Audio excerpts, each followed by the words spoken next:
Assalamualaikum warahmatullahi wabarakatuh.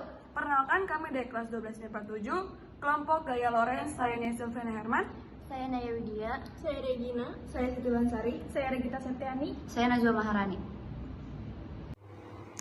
Motor listrik. Motor listrik adalah alat untuk mengubah energi listrik menjadi energi mekanik.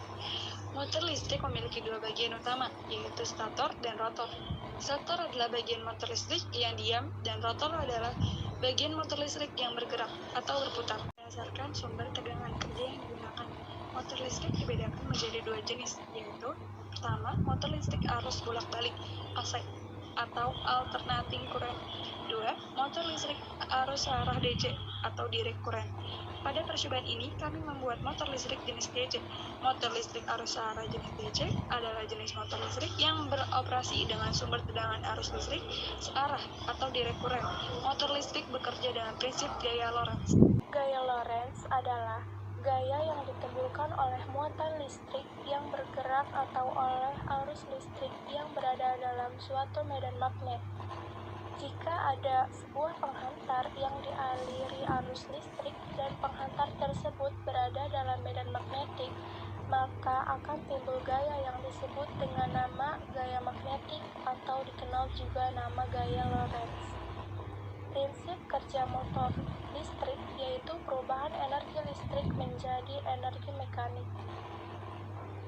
Arus listrik dalam medan magnet akan memberikan gaya jika kawat yang membawa arus dibengkokkan menjadi sebuah lingkaran atau loop. Salah satu sisi loop didekatkan dengan sisi loop sehingga sisi-sisi loop mendapatkan gaya yang berlawanan.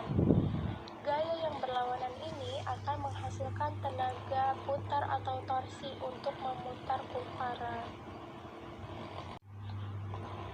Persamaan umum besar GGL induksi motor listrik.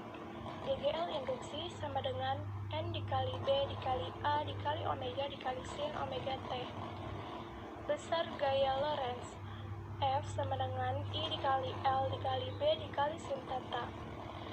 Gaya Lorenz membentuk kopel dengan momen putar. Tau sama dengan F dikali S sama dengan I dikali L dikali B dikali sin theta. Untuk N lilitan, momen kopel menjadi tau sama dengan N dikali I dikali L dikali B dikali sin theta.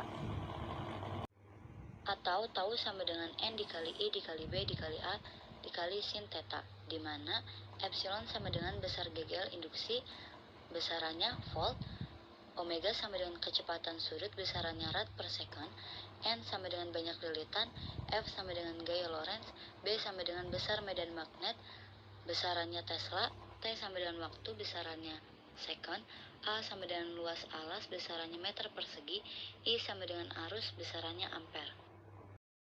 Alat dan bahan yang akan kami gunakan, pertama ada lem selotip, kedua ada batu baterai, yang ketiga ada peniti, yang keempat ada magnet, dan yang kelima ada kawat tembaga yang sudah dililit sebanyak 10 lilitan.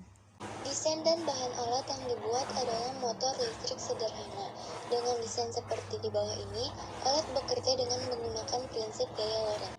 Pertama-tama, tempelkan peniti menggunakan selotip di kedua kutub baterai.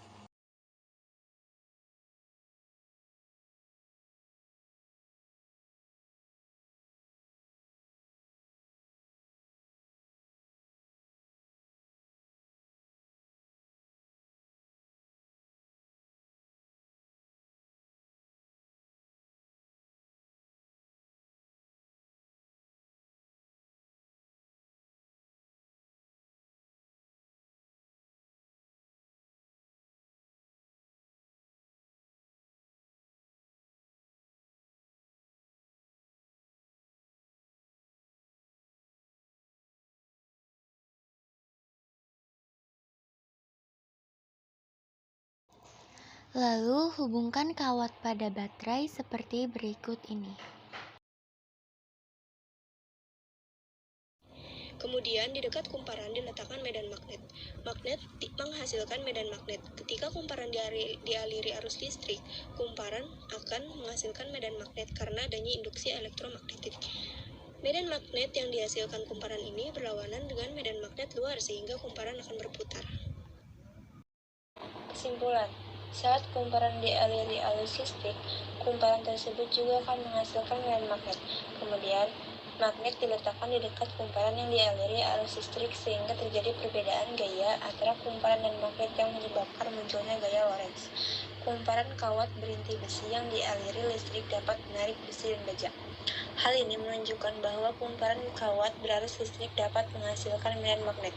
Medan magnet juga dapat ditimbulkan oleh kawat penghantar lurus yang dialiri listrik. Berdasarkan hasil percobaan tersebut, terbukti bahwa arus listrik yang mengaliri dalam kawat penghantar ini menghasilkan medan magnetik, atau di sekitar kawat berarus listrik terdapat medan magnetik. Pada saat arus listrik yang mengalir dalam penghantar diperbesar, ternyata kecepatan putarannya semakin cepat. Hal ini berarti semakin besar arus listrik yang digunakan, semakin besar medan magnetik yang dihasilkan. Sekian dari kelompok kami, kurang lebih mohon maaf, semoga bermanfaat. Wabillahi taufiq wal hidayah. Wassalamualaikum warahmatullahi wabarakatuh.